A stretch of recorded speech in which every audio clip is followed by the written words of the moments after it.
Welcome to சுடர் கருணை பிரகாசம் சேனல். வாங்க எங்கள் வீட்டில் இன்றைக்கி பாசிப்பருப்பு பணியாரம், பச்சைப்பயிறு பணியாரம்னு சொல்லக்கூடிய பாசிப்பருப்பு பணியாரம் தான் செஞ்சேன். ஆடிக்கழுவு கடைவெள்ளிக்கு சாமி கும்பிடுவாங்க, வரலட்சுமி நோன்பு இருந்து செய்வாங்க சில பேர். எங்கள் ஊர் வழக்கம் என்னென்னா பச்சைப்பயிறு பணியாரம், பொங்கல், சக்கரை பொங்கல், உளுந்து வடை இது தான் செஞ்சு சாமி கும்பிடுவோம். சிம்பிளாக தான் இருக்கும், ஆனால் வீடெல்லாம் க்ளீன் பண்ணி நல்லாவே சாமி கும்பிடுவோம். அதுதான் இன்றைக்கி நான் செஞ்சேன், அதை தான் இன்றைக்கி நான் வீடியோ எடுத்திருக்கேன். வாங்க பார்க்கலாம். இதுக்கு பாசிப்பயிறு ஒரு 2 மணி நேரம், ஒரு 300 கிராம் அளவுக்கு எடுத்து ஊற வச்சுருக்கேன். 2 மணி நேரம் ஊற வச்சுட்டு நல்லா தண்ணியெல்லாம் சுத்தமாக வடிச்சிட்டு இந்த மாதிரி தண்ணியே ஊற்றாமல் நம்ம அரைச்சி எடுத்துகிட்டு வந்துடணும். இது எண்ணெயில் கூட போடலாம் டைரெக்டாக. இதுக்கு ஒரு ஸ்பூன் அரிசி மாவு சேர்த்து போட்டிங்கன்னா டைரெக்டாக செய்வாங்க எங்கள் ஊருக்கெல்லாம். நான் இன்றைக்கி குழியில் தான் ஊற்றி பணியார கல்லில் ஊற்றி தான் இன்றைக்கி நான் செய்ய போகிறேன். இந்த மாதிரி நல்லா ஸ்மூத்தாக அரைச்சி எடுத்துகிட்டு வந்துடணும், தண்ணியே விடக்கூடாது. இதுக்கப்புறம் நம்ம பாகு காய்ச்சி ஊற்ற போகிறோம். 300 கிராம் பாசிப்பருப்புக்கு நான் ஒரு 200 கிராம் வெல்லம் எடுத்து தண்ணி போட்டு நல்லா சும்மா கொதிக்க வச்சா போதும். அதுக்குள்ளே இந்த மாவில் கொஞ்சமாக உப்பு சேர்த்துக்கலாம், சால்ட் உப்பு. இப்போ ஏலக்காய் 2 தட்டி போட்டிருக்கேன், அவ்வளோதான். இது நம்ம டைரெக்டாக எண்ணெயில் போட்டு பொரிக்கிறதா இருந்தால் 1 டீஸ்பூன் அரிசி மாவு, நம்ம அந்த இடியப்ப மாவெல்லாம் இருக்கோம்ல, அதை சேர்த்து நீங்கள் டைரெக்டாக செய்யலாம். இதுக்கு பாகு கம்பி பதம்லாம் விட்டுறாதீங்க, சும்மா இல்லை ஜஸ்ட்டு கரைஞ்சா போதும். ரொம்ப பாகு கம்பி பதம்லாம் விட்டுட்டிங்கன்னா பணியாரம் ரொம்ப ஹார்டாகிடும், சாஃப்டாக இருக்காது. இப்போ அந்த மாவில் நம்ம நல்லா அந்த வெல்லத்தை நல்லா காய்ச்சிட்டு நம்ம இதில் ஊற்றிக்கிறோம். மண்ணுக்கல்லாம் இல்லாமல் இருக்கணும். டைரெக்டாக கூட சில பேர் போடுவாங்க, நான் காய்ச்சிட்டு போட்டிருக்கேன். இப்போ நல்லா கிளறிக்கோங்க. நல்லா கொதிக்க விட்டுட்டு அந்த வெல்லத்தை வடிச்சும் சேர்த்துக்கலாம். இது சுத்தமான வெல்லங்கிறதுனால நான் டைரெக்டாக சேர்த்துக்கிட்டேன். இந்த மாதிரி இருக்கணும் மாவு, ரொம்ப தண்ணியாக இருக்கக்கூடாது, துறன்னு. நீங்கள் பாகுக்கு தண்ணி ஊற்றுறப்போ நம்ம அந்த வெல்லம் கரைக்கிறதுக்கு கொஞ்சமாக தண்ணி விட்டு பாகு காய்ச்சுங்க. பாகுன்னா அது பாகு கிடையாது, ஜஸ்ட்டு அந்த வெல்லத்தை கரைச்சா போதும்.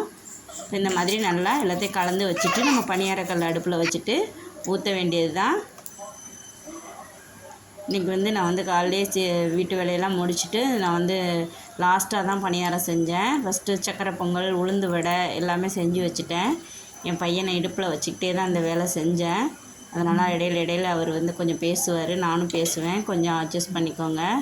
ஏன்னா குழந்தைங்க இருக்க வீட்டில் நம்ம தனியாக விட முடியாது. அவன் இந்த பணியாரம் செய்கிறத பார்த்துட்டு எனக்கு வேணும்னு ரொம்ப அடம் பிடிச்சான். நல்லா விரும்பியும் சாப்பிட்டான். ஃபஸ்ட் டைம் அவன் இந்த பணியாரம் சாப்பிட்ருக்கான். ஃபஸ்ட்டு நான் பயந்தேன், பச்சைப்பயிரெல்லாம் ஒத்துக்குமோ என்னமோன்னு. ஆனால் அவனை சாப்பிட்டுட்டு டிஃபன் கூட சாப்பிடல, நைட்டு தூங்கிட்டான். இந்த பச்சைப்பயிறு பணியாரம் எல்லாத்தையும் குழியில் ஊற்றிட்டு அப்படியே நம்ம திருப்பி போடணும். ஃபஸ்ட்டு நான் இரும்பு கல் தான் வச்சுருக்கேன். நான் இது நான்ஸ்டிக்கில் வாங்கலை, நான் வாங்கணுன்னு ஆசை. அப்புறம் நான் என்கிட்ட நான்ஸ்டிக்கே எல்லாத்தையும் நான் தவிர்த்துட்டேன். இப்போ கொஞ்சம் கொஞ்சமாக எல்லாமே நான் மாற்றிட்டுருக்கேன். நம்ம பானுமா சேனலை பார்த்துட்டு தான் நிறைய ஜாமான்லாம் வாங்கியிருக்கேன். அதெல்லாம் ஒரு விலாகாக போடுறேன் நான் ஒரு வீடியோவில். அவங்க மூலியமாக நிறைய நம்மளுக்கு நம்ம பட்ஜெட்டுக்கு தகுந்த மாதிரி உள்ள ஜாமான்லாம் நிறைய வாங்கியிருக்கேன். இப்போ இந்த பணியாரம் நல்லா செவந்துட்டு ஓரளவு நல்லா செவந்து வந்ததுக்கப்புறம் நம்ம எடுத்துடணும். டக்குன்னு எடுத்துட்டோன்னா உள்ளார மாவாக இருக்கும். என் பையன் கத்திகிட்டே இருக்கான், இடுப்பில் இருந்துட்டு எனக்கு குடுன்னு கேட்டுகிட்டே இருக்காரு. உனக்கு தான் சுடு சுடு. ஃபஸ்ட்டு இது கொஞ்சம் சொதப்புனுச்சு. ஏன்னா ரொம்ப நாளாச்சு இந்த கல்லில், இரும்பு கல்லுங்கிறதுனால ரொம்ப நாளாச்சு. அதுக்கப்புறம் நான் செகண்டு 2வது வாட்டி 3வது வாட்டி ஊற்றுறப்பெல்லாம் நல்லா பட்டுன்னு வந்துடுச்சு, எல்லாமே கைண்டு வந்துடுச்சு. ஃபஸ்ட்டு டைம் மட்டும் கொஞ்சம் அந்த ஒரு இடம் மட்டும் சிக்கானுச்சு. இப்போ நல்லா குட்டி குட்டியாக தான் நான் போடுவேன். ஏன்னா குழந்தைங்க சாப்பிட்ணுங்கிறதுனால சின்ன சின்ன பணியாரமாக தான் நான் செய்வேன் எப்போதுமே. இந்த வடை மட்டும் எனக்கு பெருசாக வந்துடும். இந்த பணியாரம் நான் சின்ன சின்னதாக செய்வேன். அப்போ தான் என் குழந்தைக்கு ரொம்ப பிடிக்குங்கிறதுனால நீங்கள் பெருசாக வேணுனாலும் ஊற்றிக்கலாம். எண்ணெய் அதிகமாக குடிக்காது இருக்குது. நான் ஃபஸ்ட்டு ஊற்றின எண்ணெயிலே தான் மறுபடியும் நான் ஊற்றுறேன். நான் கடலெண்ணெய் ஊற்றிருக்கேன் இந்த பணியாரத்துக்கு. நல்லா எல்லா பக்கமும் இந்த எண்ணெய் இருக்கிற மாதிரி பார்த்துக்கோங்க, இல்லைன்னா வராது. சில சமயம் நான்ஸ்டிக்னால் வந்துடும். இது நம்ம இரும்பு கல்லில் ஊற்றுறேன். பாருங்கள், பணியாரம் நல்லா தங்க மாதிரி மழை மின்னுது.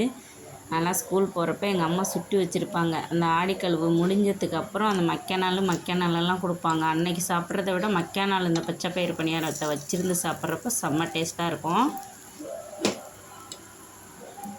இப்போ நல்லா திருப்பி விட்டுக்கோங்க. இதில் தேங்காய் பூவெல்லாம் போட்டு கூட சில பேர் செய்வாங்க. ஆனால் எங்கள் ஊரில் வந்து எண்ணெயில் போட்டு பொரிச்சு எடுப்பாங்க. நான் வந்து அது வந்து ரொம்ப சில சமயம் ஒத்துக்காமல் போயிடும் குழந்தைங்களுக்கெல்லாங்கிறதுனால நான் வந்து கொஞ்சமாக எண்ணெய் ஊற்றிட்டு புளிக்கல்லில் போடுறேன். ஆனால் எங்கள் ஊர் வழக்கம் இந்த ஆடிக்கழுவு, இந்த கார்த்திகையில் இந்த சோமாரம் வர்றப்ப எல்லாம் வந்து கார்த்திகை திருநாளுக்கெல்லாம் இந்த பணியாரம் தான் செய்வாங்க. உங்கள் ஊர் வழக்கம்லாம் எப்படி அப்படின்னு சொல்லுங்கள். எல்லாம் எடுத்துட்டேன். இப்போ மறுதிருப்பி போட்டது எல்லாமே நல்லா வந்துருச்சு பாருங்கள். எல்லா வேலையுமே முடிச்சிட்டேன். லாஸ்ட்டாக தான் பணியாரம் செஞ்சேன். காலையிலேருந்து எனக்கு வேலை, வீட்டெல்லாம் சுத்தம் பண்ணி எல்லாமே முடிச்சுட்டு மறுதிருப்பி நம்ம சேனலில் வந்து வீடியோஸ் ஏதாவது நம்ம போட்டே ஆகணும். நம்ம வந்து மறுதிருப்பி நம்ம வந்து வார்ம் அப் மாதிரி பண்ணணும் அப்படின்னு முடிவு பண்ணிவிட்டு இன்றைக்கி இந்த வீடியோவை எடுத்தேன் நான். நம்ம கொஞ்சம் வீடியோ எடுக்கிறத விட்டாலும் நம்ம சோம்பேறித்தனம் நம்ம முதுகு மேலே ஏறி உட்காந்துக்குது. அதை விரட்டி அடிக்கணுன்ட்டு இன்றைக்கி நான் அன்றைக்கி வந்து நான் சரி நம்ம வந்து போதும் ரெஸ்ட் எடுத்தது, நம்ம வேலையை ஆரம்பிக்கலான்ட்டு இன்றைக்கி ஆரம்பிச்சிட்டேன். இன்றைக்கி பணியாரம் எல்லாத்தையுமே சுட்டு முடிச்சுட்டு நான் வந்து குழந்தைங்களெல்லாம் எல்லாமே ரெடி பண்ணிட்டேன். ட்ரெஸ் எல்லாம் பண்ணி சாமி கும்பிட எல்லாமே எடுத்து வச்சுட்டேன். பணியாரமும் எடுத்து வச்சுட்டேன். சக்கரை பொங்கல், உளுந்த வடை, பிள்ளைங்களுக்குள்ள புது ட்ரெஸ்ஸு, அந்த சாமிக்கு வந்து நம்ம வீட்டில் மகாலட்சுமி தங்குறதுக்காக என்னென்ன வைக்கணுமோ எல்லாமே சாமிகிட்ட எடுத்து வச்சுட்டு நான் வந்து சாமி கும்பிட்டேன். வீடெல்லாம் நல்லா க்ளீன் பண்ணியாச்சு. மொதல் நாளே க்ளீன் பண்ணி மாவிளை தோரணம், அந்த தென்னை ஓலை இதெல்லாம் எல்லாமே கட்டிட்டு நில வாசலுக்கெல்லாம் மஞ்சள் குங்குமம்லாம் வச்சுட்டு கோலம்லாம் போட்டிருந்தேன். அது என் பையன் போட்டு அழைச்சிட்டான். எல்லா பக்கமும் நல்லா பெரிய கோலம்லாம் போட்டு வச்சுருந்தேன். அவன் அழைச்சிட்டான். வீடெல்லாம் நல்லா க்ளீன் பண்ணிவிட்டு எங்கள் ஊரில் வந்து சாயந்தரம் தான் கும்பிடுவாங்க இந்த சாமியை. அதனால நான் ஈவினிங் தான் கும்பிட்டேன். நல்லா பூஜை அறையெல்லாம் எங்களுக்கு வீட்டில் சின்ன ஒரு பூஜை அறை தான். நான் வந்து அதை வந்து க்ளீன் பண்ணி அதுக்கு பொட்டெல்லாம் வச்சு எல்லாத்துக்கும் ஃபோட்டோக்கெல்லாம் எல்லாம் பூவெல்லாம் வச்சுட்டு சிம்பிளாக சாமி கும்பிட்டு முடிச்சிட்டேன். இலையெல்லாம் போட்டு என் ஹஸ்பண்டும் இன்றைக்கி வீட்டில் இருந்தாங்க. அதனால் வந்து ஈஸியாக நான் வந்து வேலையெல்லாம் முடிச்சிட்டேன். ட்ரெஸ்ஸு, நகை, நம்ம வீட்டில் என்ன இருக்கோ அதை எடுத்து வச்சு சாமி கும்பிட்டுட்டு சிம்பிளாக முடிச்சாச்சு இன்றைக்கி எங்கள் வீட்டில். மகாலட்சுமி எல்லாருக்கும் அருள் புரியணும்னு நான் கடவுளை வேண்டிக்கிறேன்.